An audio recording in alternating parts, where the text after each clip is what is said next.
नमस्कार मित्रों। आज हम आप लोगों के सामने लेकर आए हैं एक मौखिक ज्ञान। इस मौखिक ज्ञान का नाम है मौर्य साम्राज्य। तो दोस्तों, इस मौखिक ज्ञान को पूरा सुनना और आप लोगों को यह मौखिक ज्ञान पसंद आए तो हमारे इस YouTube चैनल को लाइक और सब्सक्राइब जरूर करना और बेल आइकन पर क्लिक करना है और अपने 4 दोस्तों में शेयर करना। तो मित्रों, आप लोग आगे की मौखिक ज्ञान सुने। मौर्य साम्राज्य भारत पर सिकंदर के आक्रमण के समय मगध एक शक्तिशाली राज्य था। वहां नंद वंश के राजा राज्य करते थे। उनकी एक विशाल सेना थी जिसका सेनापति था चंद्रगुप्त। चंद्रगुप्त बड़ा महत्वाकांक्षी था। कुछ समय बाद जब नंद राजा से इसकी अनबन हो गई तो वह मगध छोड़कर पंजाब चला गया। उसने नंद वंश का विनाश करने का निश्चय कर लिया।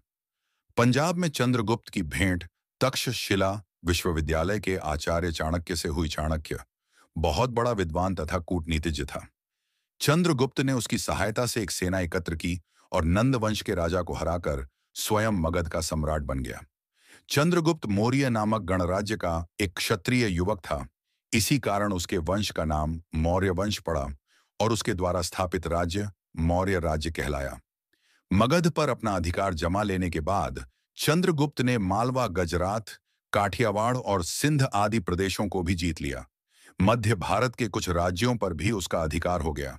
सिकंदर के भारत से चले जाने के बाद उसका सेनापति सेल्यूकस भारत में यूनानी साम्राज्य का अधिकारी हो गया था। वह अपने राज्य को पूर्व की ओर बढ़ाना चाहता था, इसलिए चंद्रगुप्त को उससे भी युद्ध करना पड़ा। चंद्रगुप्त ने उसे बुरी तरह हराया। विवश होकर सेल्यूकस को चंद्रगुप्त से संधि करनी पड़ी। इस संधि के अनुसार सेल्यूकस ने अपनी पुत्री का विवाह चंद्रगुप्त से कर दिया और भेंट में अफगानिस्तान, बिलोचिस्तान, काबुल और हेरात के प्रदेश भी दिए। इस प्रकार चंद्रगुप्त का राज्य उत्तर पश्चिम में हिंदुकुश पर्वत तक फैल गया। सेल्यूकस ने अपना एक दूत भी चंद्रगुप्त के दरबार में छोड़ दिया, जिसका नाम मेगास्थनीज था, मेगास्थनोज। चंद्रगुप्त के दरबार में कई वर्षों तक रहा। उसने चंद्रगुप्त के राज्य तथा शासन के बारे में बहुत कुछ लिखा है। मेगास्थनीज ने लिखा है कि पाटलिपुत्र मगध राज्य की राजधानी था। यह एक बड़ा सुंदर नगर था और गंगा एवं सोन नदी के संगम पर बसा था। नगर के चारों ओर काठ की मोटी और मजबूत दीवार थी, जिसमें 64 फाटक और 5,770 मीनारें थीं। दीवार के चारों ओर गहरी और चौड़ी खाई थी। राजवंश के विशाल राजभवन बड़े सुंदर बने हुए थे। चंद्रगुप्त का दरबार बड़े ठाट बांट से लगता था और चंद्रगुप्त स्वयं बहुमूल्य वस्त्र तथा आभूषण धारण करता था। चंद्रगुप्त की शासन प्रणाली की मेगास्थनीज ने बड़ी प्रशंसा की है। उसने लिखा है कि नगर का प्रबंध 6 समितियों द्वारा किया जाता था। प्रत्येक समिति में 5 सदस्य होते थे। समितियों का कार्य अलग अलग बंटा हुआ था। पहली समिति कला कौशल और दूसरी विदेशियों की देखभाल के लिए थी। तीसरी समिति जन्म मरण का हिसाब रखती थी और चौथी व्यापार का प्रबंध करती थी। पांचवी समिति का कार्य व्यापारियों की वस्तुओं के क्रय विक्रय का प्रबंध करना था। छठी समिति कर अथवा चंगी वसूल करने का काम करती थी। अब जानिए मौर्य साम्राज्य के शासन प्रबंध।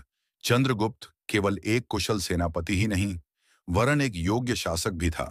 भारत के राजाओं में वह पहला राजा था जिसने बिखरी हुई शक्तियों को संगठित किया और एक विशाल राज्य स्थापित किया। उसका राज्य प्रबंध बहुत अच्छा था। सम्राट ही संपूर्ण शासन का प्रधान था। सम्राट को शासन के कार्य में सहायता देने के लिए कई मंत्री होते थे। चंद्रगुप्त का प्रधानमंत्री चाणक्य था, जिसने अर्थशास्त्र नामक प्रसिद्ध ग्रंथ की रचना की थी। चंद्रगुप्त प्रजा को अपनी संतान के समान समझता था और सदा उसके सुख दुख का ध्यान रखता था। प्रजा को भलाई के लिए उसने बहुत से कार्य किए।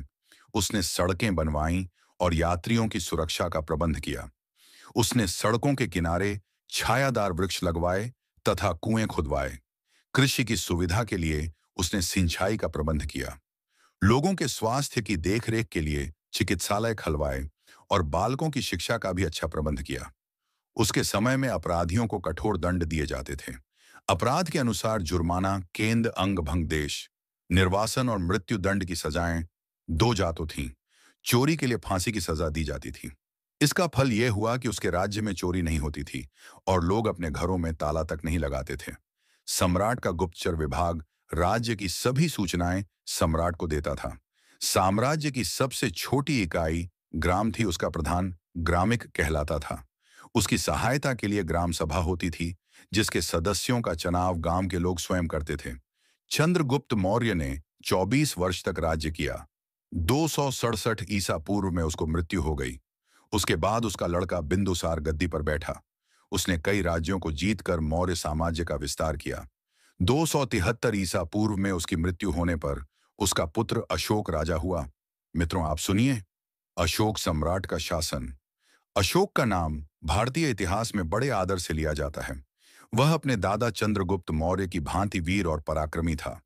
उसने सबसे पहले कश्मीर पर विजय प्राप्त की।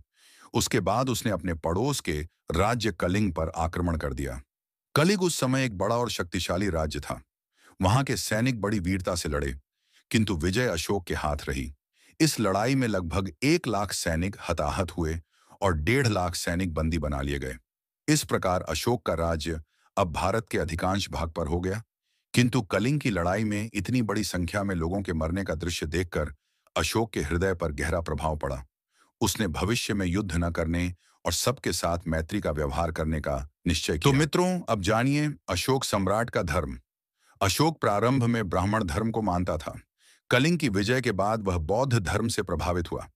देश और विदेशों में बौद्ध धर्म को फैलाने में भी उसका बड़ा हाथ रहा। उसने बौद्ध धर्म के उपदेशों को जनता की बोलचाल की भाषा में स्तंभों और शिलाओं पर खुदवाकर उनका प्रचार किया। वैसे अशोक सभी धर्मों का आदर करता था और दूसरे धर्मों के मानने वालों के साथ भी वह अच्छा व्यवहार करता था। उसकी दृष्टि में ऊंच नीच तथा जाति पांति का कोई भेदभाव नहीं था। वह चाहता था कि उसकी सारी प्रजा सुख और शांति से रहे। उसने साम्राज्य में पशुओं की बलि बंद करवा दी थी। उसके भोजनालय में भी मांस बनना बंद हो गया था। अशोक ने बौद्ध धर्म का प्रचार केवल भारत में ही नहीं, वरन विदेशों में भी किया। इस उद्देश्य से उसने भिक्षुओं को चीन, ब्रह्मा, लंका, मिस्र आदि देशों में भेजा। उसने अपने लड़के और लड़की को भी धर्म प्रचार के लिए लंका भेजा था। बौद्ध धर्म के प्रचार के लिए उसने पाटलिपुत्र में एक बहुत बड़ी सभा की, जिसमें दूर दूर से बौद्ध भिक्षुओं और विद्वानों ने भाग लिया। तो मित्रों, अब अशोक सम्राट के शासन प्रबंध सुने। अशोक अपनी प्रजा पर संतान जैसा स्नेह रखता था। जनता के सुख दुख का उसे सदा ध्यान रहता था। वह गरीबों को खुले हाथ से दान देता था। अपने इन्हीं गुणों से उसने अपनी प्रजा का हृदय जीत लिया था। उसने भी अपने बाबा चंद्रगुप्त की तरह प्रजा की सुविधा के लिए अच्छी सड़कों का निर्माण कराया। सड़कों के दोनों किनारों पर छायादार वृक्ष लगवाए, सराय बनवाई और कुएं खुदवाए, जिससे यात्रियों को किसी प्रकार की कठिनाई न हो। उसने मनुष्यों के लिए ही नहीं, वरन पशुओं के लिए भी अस्पताल बनवाए। अशोक अपना राज्य कार्य मंत्रियों की सलाह से चलाता था। शासन की सुविधा के लिए अशोक ने अपने साम्राज्य को प्रांतों में बांट दिया था।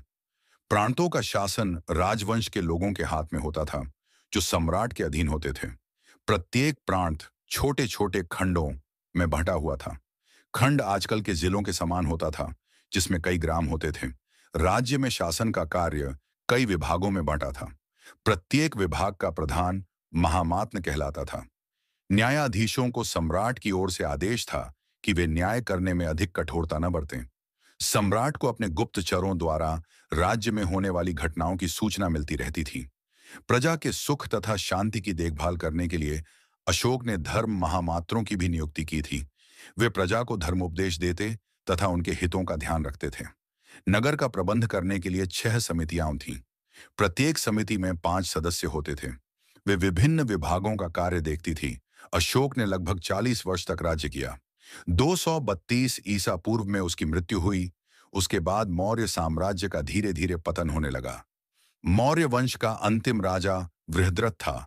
उसके सेनापति पुष्यमित्र ने उसको मारकर 184 ईसा पूर्व में पाटलिपुत्र पर अपना अधिकार जमा लिया। तो मित्रों, आप लोग आ जाइए। अशोक सम्राट के अभिलेख सुने। अशोक के अभिलेख 3 भागों में बांटे जा सकते हैं। 1 शिलालेख, 2 स्तंभ लेख तथा 3 गुहा लेख। ये अभिलेख अशोक के स्मारक कहे जाते हैं।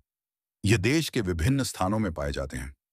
अब मित्रों जानिए, शिलालेख के बारे में अशोक ने सदाचार के नियमों और अपने आदेशों को देश के विभिन्न भागों में चट्टानों पर खुदवाया था। वह चाहता था कि जनता इन्हें पढ़े और इनका पालन करे। इस दृष्टि से जो उपदेश या संदेश चट्टानों या शिलाओं पर खुदवाए गए, वे शिलालेख कहलाते हैं। इस प्रकार कुल 14 शिलालेख पाए जाते हैं। दो मित्रों, अब जानिए स्तंभ या लाटें कैसे बनाया गया। अशोक के समय की बनवाई हुई लोटें भी अनेक स्थानों में पाई गई हैं। ये लाटें पत्थर की बनी हैं। प्रत्येक लाट एक ही पत्थर को काटकर बनाई गई है। लाटों के ऊपरी भाग पर किसी पशु की मूर्ति, धर्मचक्र और कमल का फूल बना है। ये लाटें देखने में बड़ी सुंदर हैं। आज भी इनकी चमक दमक और सुंदरता कम नहीं हुई है। सारनाथ में स्थित लाट के शिखर पर सिंहों की मूर्तियां और चक बने हैं। सिंहों की ये मूर्तियां देखने योग्य हैं। तो मित्रों, अब जाने अशोक सम्राट के अभिलेख कहाँ पाया गया। गुहा लेक गया के पास बारावार नामक एक स्थान है, जहां एक पहाड़ी की गुफाओं में भी अशोक के अभिलेख पाए गए हैं। उपयुक्त शिलालेखों के अतिरिक्त अशोक ने अनेक स्तूप, विहार आदि स्मारक बनवाए। स्तूप अंडाकार होता है। इन स्तूपों में महात्मा बुद्ध या प्रसिद्ध बौद्ध भिक्षुओं के दांत, नाखून या हड्डियां रखी जाती थीं। अशीक का बनवाया हुआ सांची का स्तूप बहुत प्रसिद्ध है। मित्रों, आप लोगों को यह मौखिक ज्ञान कैसा लगा?